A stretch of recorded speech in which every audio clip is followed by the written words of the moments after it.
네, 송영길 더불어민주당 전 대표가 구속되면서 정치권의 86 운동권 퇴진론이 재점화하고 있는데요. 오늘 노른자 정치 시간에서는 운동권에서 좀 놀아본자 민경호 시민단체 길 대표를 모시고 자세한 얘기 나눠보겠습니다. 어서 오세요. 안녕하세요. 예, 운동권에서 놀아본자라는 좀 표현이 어떠셨는지 모르겠는데 예. 본격적인 얘기에 앞서서 일단 민경호 대표님을 뭐 아는 분도 있으실 테지만 좀 생소한 분도 있으실 것 같아서 본인 얘기를 좀 부탁드리는데요. 86 운동권 출신이시잖아요. 예. 근데 뭐 언제부터 운동권이 뭐 이래선 안 되겠다 좀 비판하는 활동을 하게 되신 건가요? 저는 2019년 조국 사태가 났을 때 조국 사태가 이건 단순하게 어떤 여야의 문제가 아니라 운동권 전체의 도덕성 또는 사상의 문제라고 생각하고 그때부터 비판 활동을 주로 해왔습니다. 예, 지금 보면은 뭐 조국 전 장관 사태 때도 그렇고 지금 송영길 전 민주당 대표가 구속된 이후에도 민주당에서는 이제 탈당 인사라고 해서 별다른 메시지를 내지를 않고 있고 송 전 대표 구속 이후에 뭔가 86 운동권은 이제 좀 교체해야 되는 대상들이다. 뭐 이런 목소리가 커지고 있거든요. 송영길 의원은 본인이나 송영길 사건에 연루된 국회의원의 정도나 그다음에 규모나 양상에 비추어서 386 운동권 몰락의 신호탄이 될 걸로 보입니다. 그리고 송영길 사건 이외에도 여러 가지 사건이 같이 겹쳐서 일어나고 있기 때문에 아마도 역사에서 386 운동권이 역사적으로 퇴장하는 어떤 계기가 되지 않을까 이렇게 생각합니다. 예.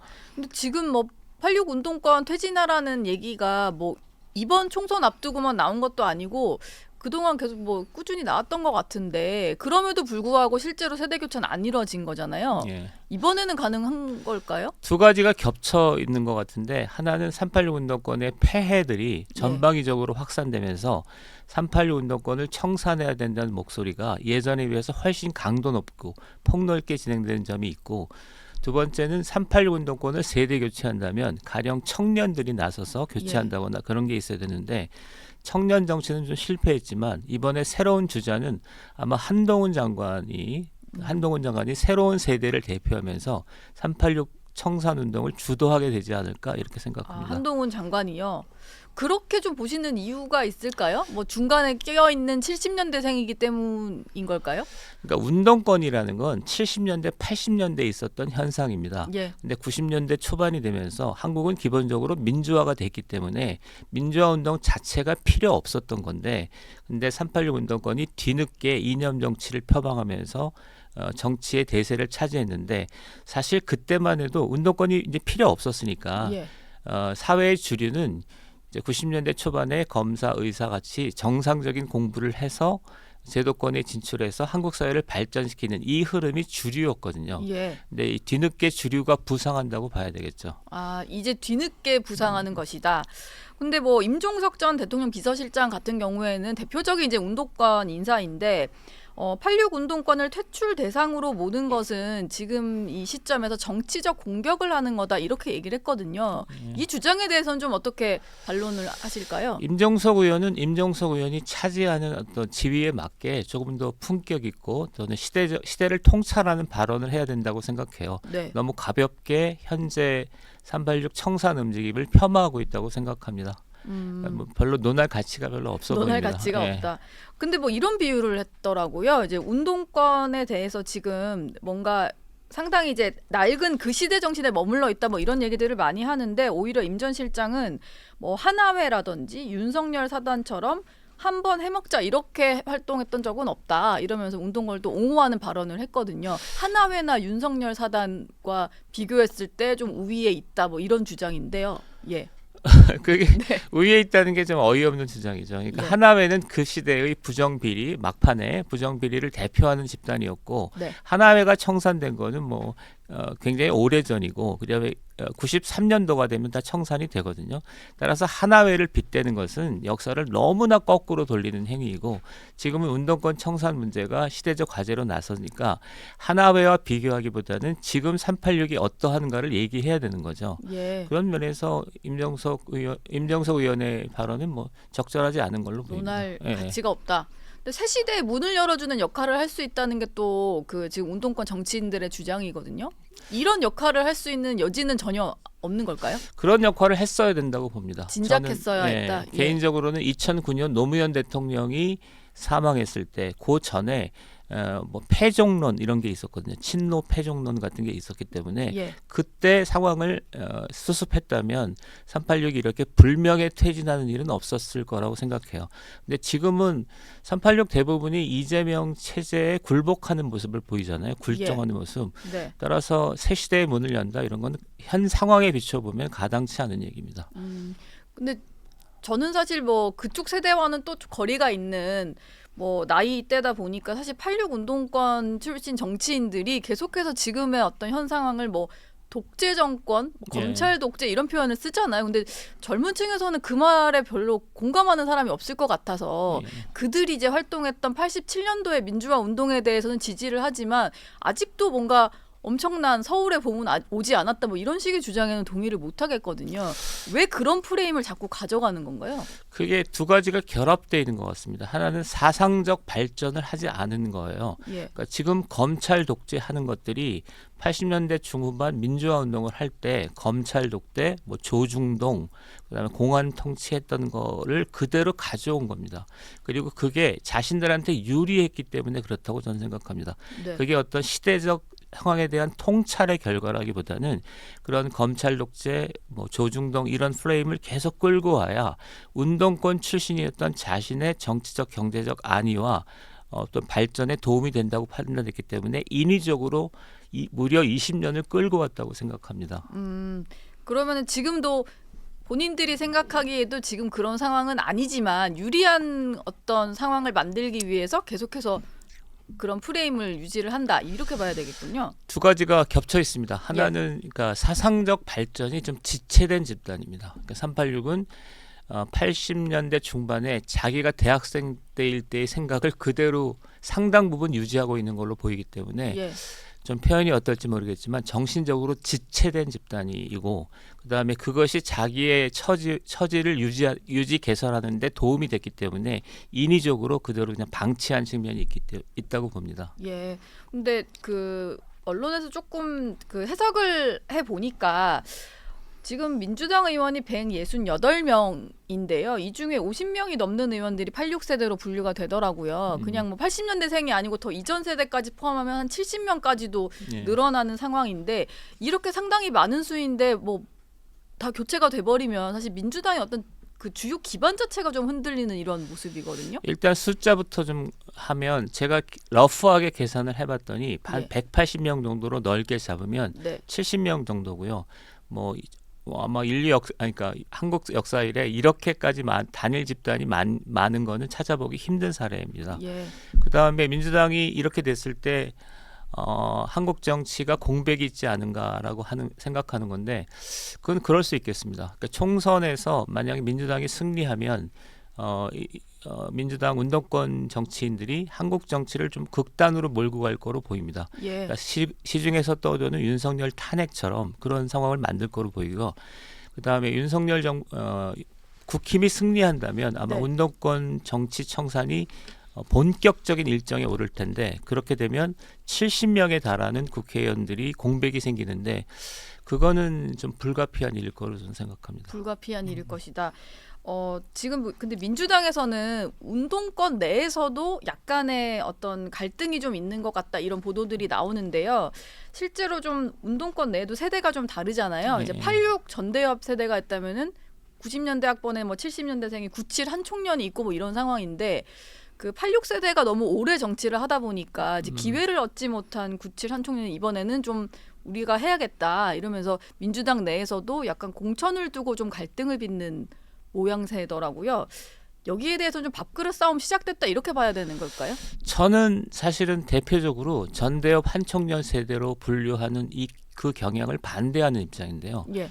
그런 건 없다고 생각합니다. 결론적으로 얘기하면 전대협 세대는 그러니까 규모로 보나 80년도에 했던 역할로 보나 전대협 세대라는 하나의 집단이 있는데 90년대 초가 되면 아까 말씀드렸던 것처럼 90년대가 초가 되면 기본적으로 운동할 필요가 없는데 운동을 하는 거예요. 일부가. 예. 따라서 주류는 뭐냐면 그때 검사, 의사, 엔지니어, 기업가가 되는 게 이게 주류였는데 비주류 일부가 한총련 운동을 한 거예요. 네. 그래서 한총련은 규모로 보나 사상적 어떤 깊이로 보나 단일 집단이라고 보기 어렵습니다. 아, 부각될 뿐이지. 전대협과 이렇게 맞설 정도의 어떤 그런 집단화가 되어 있진 않다. 예, 전대협은 집단인데 한총련은 마이너 집단이에요. 그래서 한총련이 예.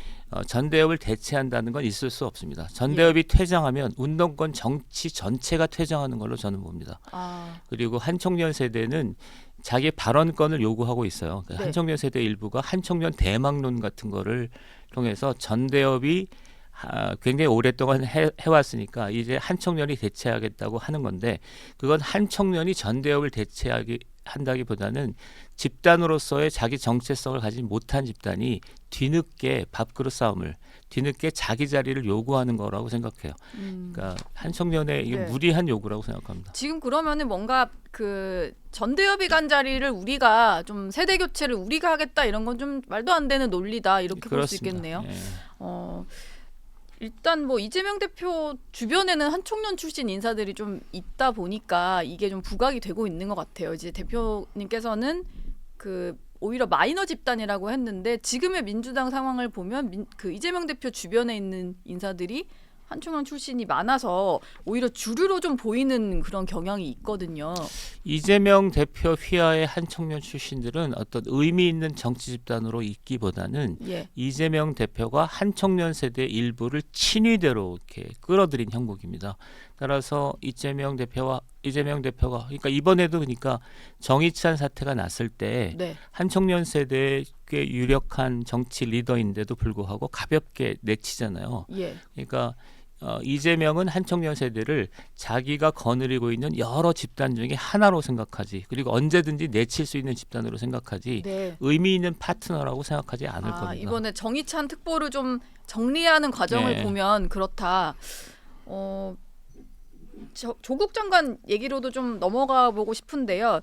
조국 장관 역시 86세대다 보니까 지금 뭐 여러 가지 좀 그 운동권 얘기를 하면서 같이 이제 거론이 되고는 있는데 조 전 장관에게 검찰이 일단 징역 5년을 구형을 했습니다. 자녀 입시 비리와 관련해서 지금 보면 정겸심 교수라든지 뭐 조민 씨 같은 경우는 아버지는 전혀 역할을 하지 않은 것으로 주장은 하고 있는데 5년이나 구형을 했다는 것은 어느 정도 좀 혐의가 인정된다라고 볼 수도 있는 거 아닐까요? 예, 혐의 다 인정되는 거 아닙니까? 예. 그러면 조 전 장관은 사실 반성 같은 것을 좀 하거나 어느 정도 좀 그런 모습은 보여야 하는데 거의 시종일관 그냥 검찰 수사의 어떤 부당함 같은 것들을 얘기를 하거든요. 이 부분에 대해서는 좀 어떻게 보셨습니까? 그러니까 2018년, 19년도부터 나타났던 현상인데 저는 조국 이외에도 한명숙이나 김경수를 같이 묶어서 얘기를 하는데요. 그러니까 운동권 세대가 정치의 전면에 등장하면서 나타났던 특별한 현상입니다. 그러니까 예전에는 검사의 수사나 그다음에 재판이 있으면 그게 옳든 그르든 여든 야든 간에 수긍하는 모습을 보였거든요. 예. 2018년, 19년부터 운동권 정치인들은 어떤 문제가 제기되면 그것을 전면 부인할 뿐만 아니라 검찰이나 재판을 문제 삼지 않아요.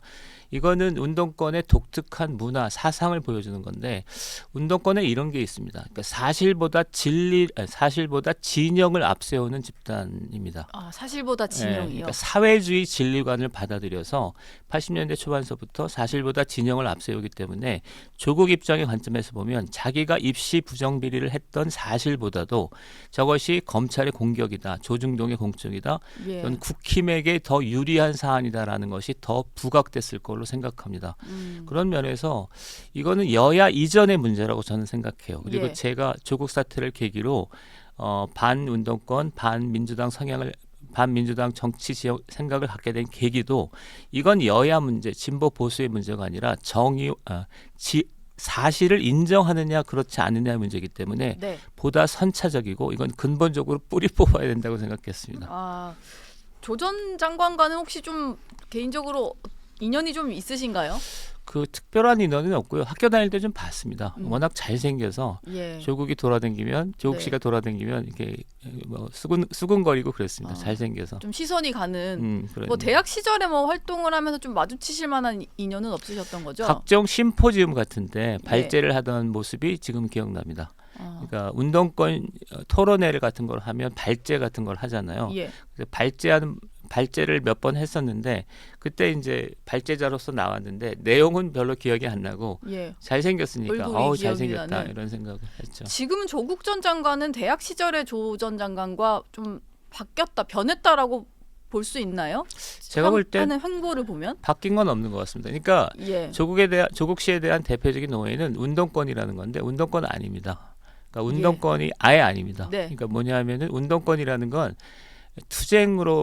투쟁과 어떤 아주 견고한 동지애로 뭉친 이 공동체 같은 거거든요. 예. 그래서 서울대 안에 82학번인 경우 한 300명 이 정도가 공동체 운동권 공동체인데 그 안에 있던 인물이 아니에요. 그 사이드에 있던 사람입니다. 오히려 그래서 운동권에 대한 부채의식 같은 게 좀 있는 거 아닌가요? 제대로 내가 함께하지 못했던 뭐 부채의식 같은 거? 부채의식이 여러 형태로 표출되는데 부채의식은 보통 미안하다 이런 거잖아요. 예. 근데 그 조국 씨는 거리에 나가서 싸웠으면 이게 맞고 막 이러기 때문에 좀 교정이 돼요. 자기가 허황된 얘기를 하면 이건 문제가 되거든요. 근데 예. 조국 씨는 그런 허황된 감정을 그대로 갖고 있는 얘기죠. 그러니까 부채의식이 좀 안으로 위축되는 형태의 부채의식이 아니라 예. 밖으로 이렇게 표출되는, 그러니까 과장되는 네. 과장된 허위의식을 갖는 형태로 표출된 걸로 보입니다. 과장된 허위의식으로 젊은 시절에 그 약간 이상적인 것들을 그대로 갖고 큰 어른이 된 뭐 이런 예, 의미입니까? 피터팬 증후군. 예. 피터팬 증후군. 조 전 장관 얘기까지 일단 해봤는데요. 일단 민주당 사태 아까 뭐 대표님도 얘기하셨지만 그 조국 사태를 계기로 돌아섰다라고 말씀을 예, 하셨잖아요. 그럼 어떻게 보면은 민주당이 지금 이렇게까지 가는 과정, 그 정권이 바뀐 과정에 조 전 장관이 가장 정점에 있는 것 같은데 지금 이제 조 전 장관 같은 경우는 그럼 여기서 어떤 식으로 행보를 해야 되는 걸까요? 계속 하는 걸 봐서는 민주당에도 뭐 도움이 안 될 것 같고 진보 진영 입장에서도 오히려 그냥 좀 독이 되는 거 아닌가라는 생각이 좀 드는데요. 조국 씨는 이제 퇴로가 거의 끊긴 상황으로 보입니다. 선거구제 그 어떤 과정에서 위성 정당 같은 게 허용되면 그나마 정치적 활로가 있겠지만 그 정치적 활로도 전혀 미래를 보장할 수 없는 거기 때문에 예. 제 입장에서 보면 그동안 뭐 여러 가지 자숙하고 조용히 있는 게 어떨까 싶습니다. 근데 말을 듣겠습니까? 예. 지금 뭐 대표님 같은 경우는 국민의힘에서 영입 뭐 할 대상으로 저도 이름을 몇 번 들었는데 당으로 넘어와서 좀 정치를 하시겠다거나 뭐 그런 생각은 없으신가요?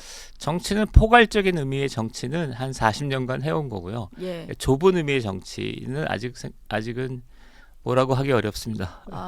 제가 이제 대표님 소개하는 글 중에 보니까 음. 제도권으로 들어가는 순간 기득권이 돼서 예, 정치 안 했다 이런 표현이 좀 이런 문구가 조금 눈에 띄어서 예. 지금도 그 생각이신 건가요? 옛날에는 그런 생각 확실히 그런 생각이 있고요. 2010년대부터 그렇고 지금은 그건 좀 어렸을 때 생각이고 지금은 정치에 참여할 수만 있다면 그다음에 역량이 된다면 그렇게 하는 게 좋다고 생각합니다.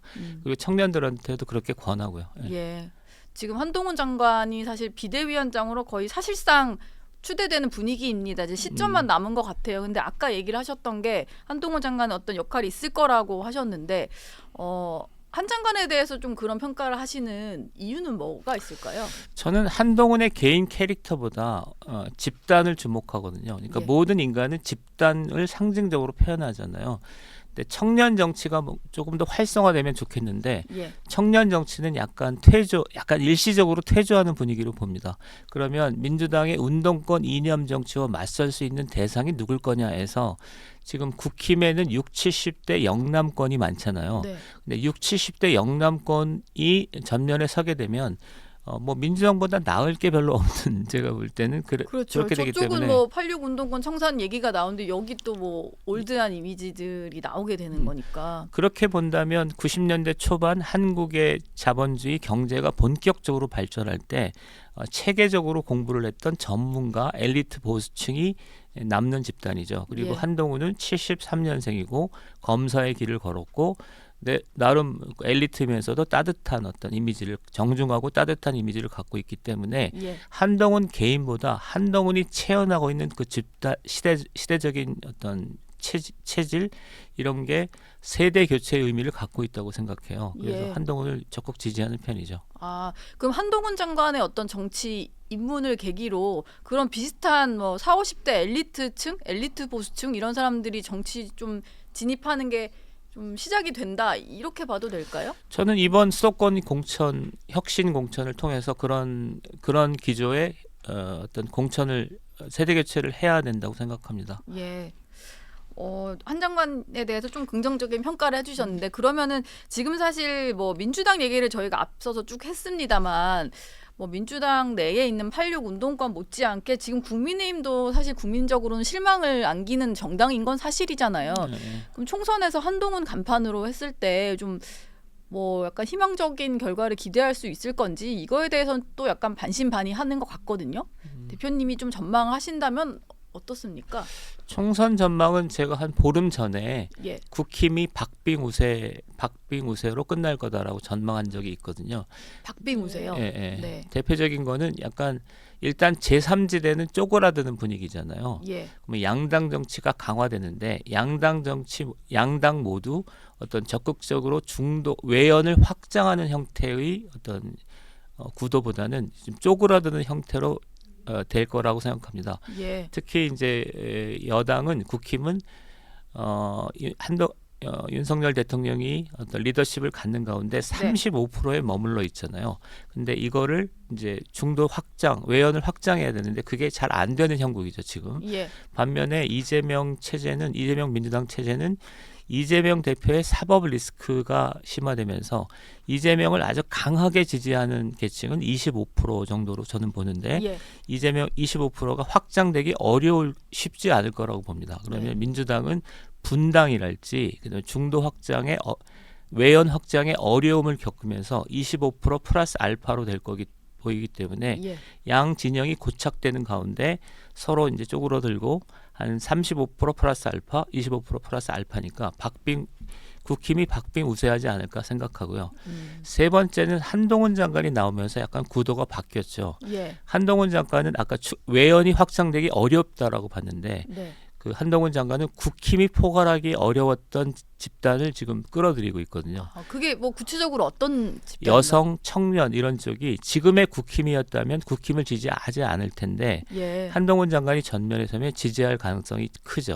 네. 이게 하나 이제 이건 국힘발 우세고요.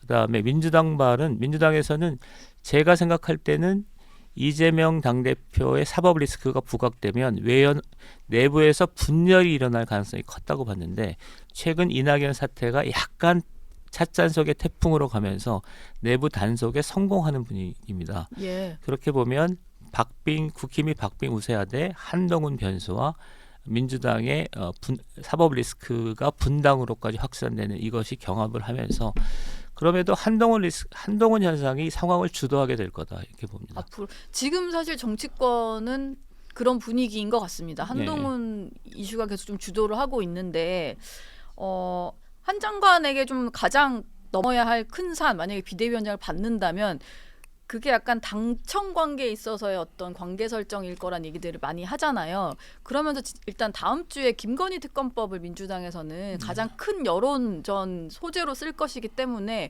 그게 첫 번째 시험대가 될 거다 이런 말들을 합니다. 여기엔 좀 동의를 하시나요?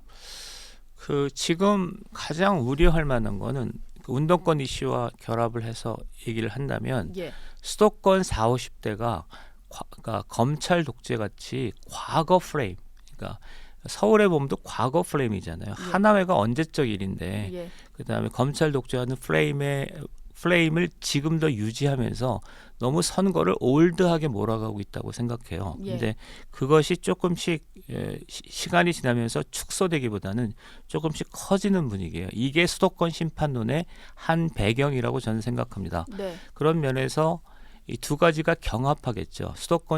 민주화 기반을 갖고 있는 수도권 중산층이 계속 강화하고 있는 김건희 특별법, 검찰 독재, 대통령의 제왕적 대통령제 이런 게 하나 있다면 반면에 한동훈 장관의 그 새로운 시대 이미지가 서로 경합을 하면서 누가 우위를 차지할 것인가에 따라서 총선이 결론이 나지 않을까 이렇게 생각합니다. 아, 그건 뭔가 여론의 흐름에 따라서 결론이 날 것이다. 근데 한 장관은 그러면은 좀 어떤 스탠스를 취해야 될 것 같다. 여권 내에서는 여러 가지 이제 말들이 많이 나오고는 있는데요. 어떤 입장을 좀 취해야 될까요? 예를 들면 이제 그 민주당에서는 이렇게 공격을 하잖아요. 뭐 조선 제일검인 줄 알았더니 김건희 호위검이었다 이런 표현을 쓴단 말이에요. 그러니까 너무 김건희 여사에 대해서 이제 보호하려고만 드는 메시지를 낸다면 그걸 가지고 이제 야권에서는 공격을 할 것 같은데 좀 어떻게 보십니까?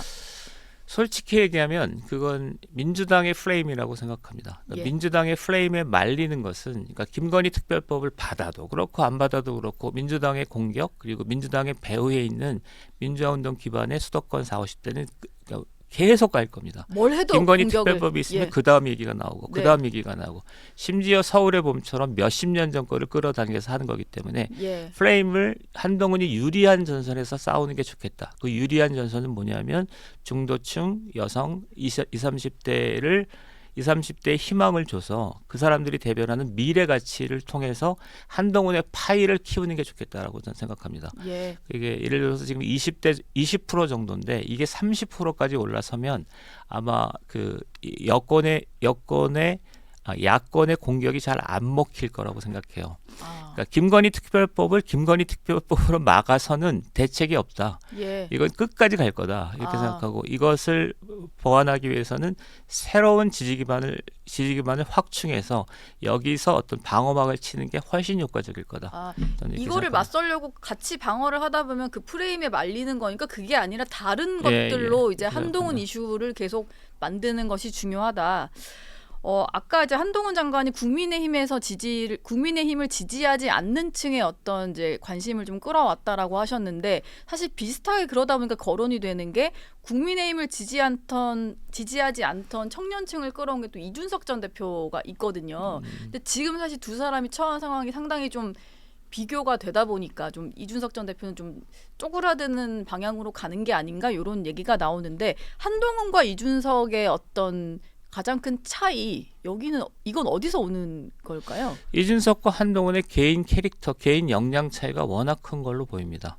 저도 한때는 이준석을 옹호하는 발언이나 생각들을 가졌지만 이준석의 어떤 발언이나 행보들을 보면서 그러니까 이준석 현상과 이준석 본인은 구분할 필요가 있다고 생각해요. 이준석 본인은 신당을 추진할 의지와 자격, 정치인으로서의 품격 을 갖추고 있을까라는 거에 깊은 의구심을 품고 있어서 이준석 현상은 상당히 거품일 가능성이 크다라고 생각하고 한동훈은 아까 얘기했던 것처럼 세대 교체, 시대 교체를 대변하고 있기 때문에 한동훈 현상은 향후에 시간이 갈수록 중요한 거라고 생각합니다. 그다음에 두 번째는 이준석 현상은 둘로 쪼개졌습니다. 하나는 여전히 이준석을 지지하는 청년층이 있지만 이준석을 극혐오하는 보수층이 있기 때문에 정치적으로도 이준석 대표를 어떻게 처리해야 되기 어려운 상황으로 몰렸고 결정적으로 이준석과 한동훈의 지지 기반이 겹치거든요. 그런데 이준석보다 한동훈의 파이가 훨씬 크잖아요. 그러면 한동훈 현상이 쭉 가면 이준석이 포괄했던 이준석 현상 지지 기반들은 대부분 다 한동훈이 흡수할 거기 때문에 한동훈의 부상은 이준석한테는 뭐 굉장한 악재로 보입니다. 굉장한 악재가 될 거다. 대표님 얘기를 듣다 보니까 시간이 뭐 가는지 모르게 금방 흘렀는데 오늘 말씀은 여기까지 나누도록 하겠습니다. 고맙습니다. 고맙습니다.